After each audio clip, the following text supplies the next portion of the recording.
नमस्कार, माझं नाव सचिन पाटील। आज सकाळी मी आणि डॉक्टर शेळके सकाळी पुण्याहून 7 वाजता जर्नी चालू केली।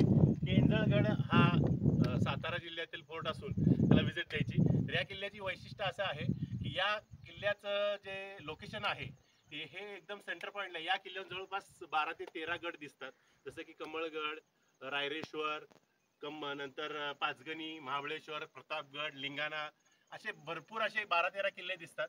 या किल्ल्याचा जे 11वी शतकामध्ये राजा भोजांनी याचं बांधकाम केलंय व आपल्याला हा 1689 मध्ये पिलाजी गोळे यांनी पायदल सैनिक आणून हा किल्ला ताब्यात घेतलाय।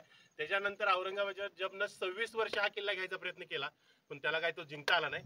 त्या किल्ल्याला सगळ्यात आकर्षण असं कोरीव कातीव पायऱ्या ज्या आहेत, या किल्ल्याचं सगळ्यात मोठं आकर्षण आहे, जिथं आज मी व्हिडिओ बनवतोय।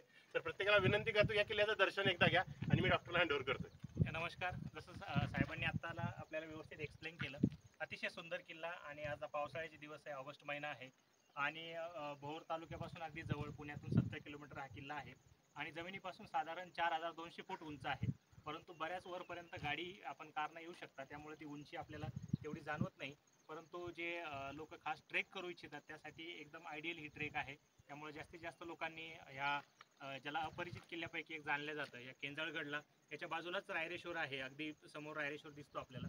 त्यामुळे आपण केंजळगडला जे आहे जास्तीत जास्त प्रमाणात व्हिजिट देऊन ह्या किल्ल्याचा पावसाळ्यामध्ये आनंद लुटू शकता आणि चढण्यासाठी चढाईसुद्धा याची सोपी आहे। अर्ध्या पाऊण तासात आपण हा किल्ला सर करू शकतो। तर सर्वांनी या किल्ल्याला भेट द्यावी। धन्यवाद।